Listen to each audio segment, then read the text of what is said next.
Você sabe quem foi o codificador do Espiritismo?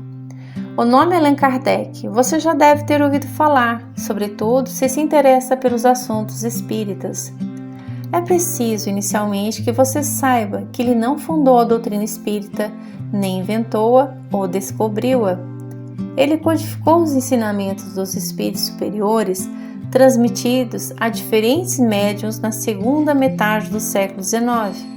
A partir das instruções desses espíritos luminares, respondendo a questões por ele propostas, Kardec compilou, reuniu essas respostas e fechando-as num livro, o que significa codificar, ao qual denominou o Livro dos Espíritos, a fim de deixar bem claro que aqueles ensinamentos contendo as leis norteadoras do universo, e especialmente do ser humano, pertencem aos números tutelares da humanidade e não ele próprio, numa primeira lição de fidelidade e honestidade.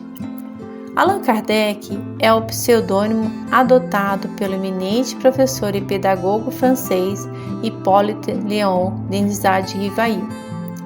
Nascido em Lyon, na França, em 3 de outubro de 1804, teve formação religiosa católica, fez seus estudos na Suíça, no célebre Instituto Yverdon, tendo como mestre eminente Pestalozzi.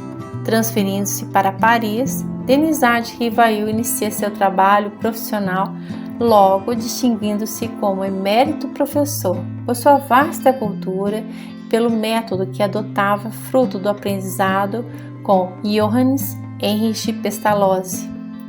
E, em 1832, casa-se com a professora de Letras e Belas Artes, Amélie Gabrielle Boudet. Não tiveram filhos e dedicaram toda a vida ao magistério. O professor Rivail era poliglota, dominando o alemão, o inglês, o holandês e tinha sólidos conhecimentos do grego e do latim.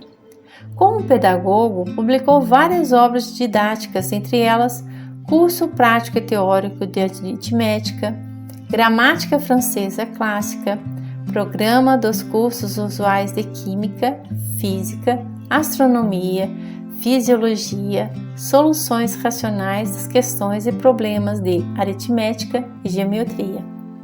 Em 1854, teve sua primeira atenção despertada pelo fato que ocorria à época em que estava muito em moda as mesas girantes.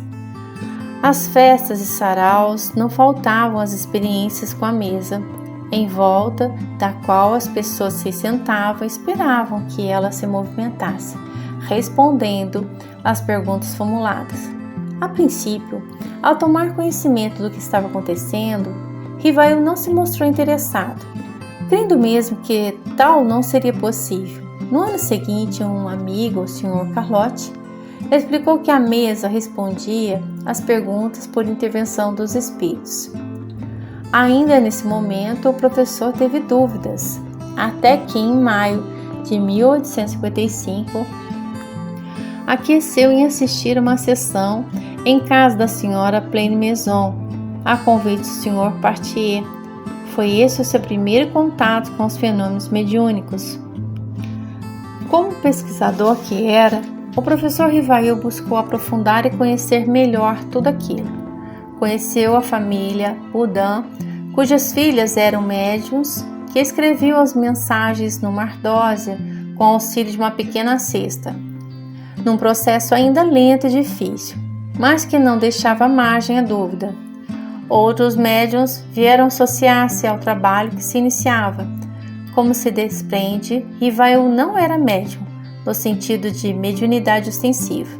Tal fato possibilitou-lhe exercer a função de pesquisador, propondo questões mais profundas e variadas, questões essas que sempre interessaram ao ser humano através dos tempos, aos espíritos superiores e em seguida analisando e comparando as respostas. Assim, deduziu que os ensinamentos trazidos pela espiritualidade precisam ter duas características fundamentais para que sejam admitidos como verdade: a universalidade e a concordância. A universalidade significa que os ensinos têm caráter universal, ou seja, são os mesmos em toda parte, fazem parte do conhecimento geral, estando, portanto, na natureza, como princípios e leis que regem todas as coisas. Vejamos, por exemplo, a lei de causa e efeito. Todos os seres humanos lhe estão submetidos. Nesse caso, mensagens de espíritos superiores referentes a esta lei em qualquer país do globo, através de diferentes médiuns, terão o mesmo conteúdo, embora sejam explicadas e escritas de diferentes formas. Disso se infere a outra característica fundamental, a concordância. É preciso ressaltar que os espíritos a serem consultados ou para terem credibilidade para suas mensagens são os que de categoria superior, pois, do contrário, se forem de ordem mediana para baixo, não se terão despojado de todo de ideias preconcebidas, sistemas e condicionamentos pessoais. As leis naturais, as leis físicas e morais e as de cunho espiritual são as mesmas em todo o universo, logicamente adaptadas a um grau evolutivo da humanidade que habita determinado planeta. Allan Kardec inferiu esses notáveis princípios e leis universais a partir de um raciocínio lógico, de um discernimento de elevado nível e de uma visão cosmética, apanágio de espíritos altamente evoluídos como ele próprio é.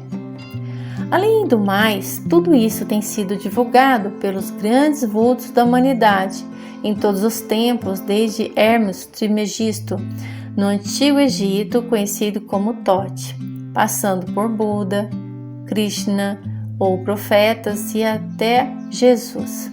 Portanto, ao lançar em Paris, em 18 de abril de 1857, a primeira edição do Livro dos Espíritos e colocar o pseudônimo de Allan Kardec, este o fazia como coramento de sua magnífica obra de pesquisa, para a qual se cercou de todos os critérios científicos cabíveis no momento. Naquela manhã se inaugurava uma nova era para a humanidade. Vamos passar aqui algumas notas desse lindo texto do livro Mediunidade, um caminho para ser feliz, de Sueli Caldas Schubert. Primeira, Allan Kardec desencarnou no dia 31 de março de 1869, em Paris, pela ruptura de um aneurisma. Seu túmulo está situado no cemitério Père Lachaise. Maiores detalhes sobre esse processo da escrita mediúnica, comentados sobre as filhas da família Baudin, eles utilizavam a cesta, estão no livro dos Médiuns pela Federação Espírita Brasileira. Terceiro, segundo revelação de um guia espiritual ao professor Rivail, ele vivera nos tempos dos druidas na antiga Gália, com o nome de Allan Kardec, razão pela qual passou a assinar este nome nas obras de codificação. As demais obras da codificação kardeciana são Livro dos Médiuns, em 1861, o Evangelho segundo o Espiritismo, em 1864, O Céu e o Inferno, em 1865 e a Gênese, em 1868. Bons estudos!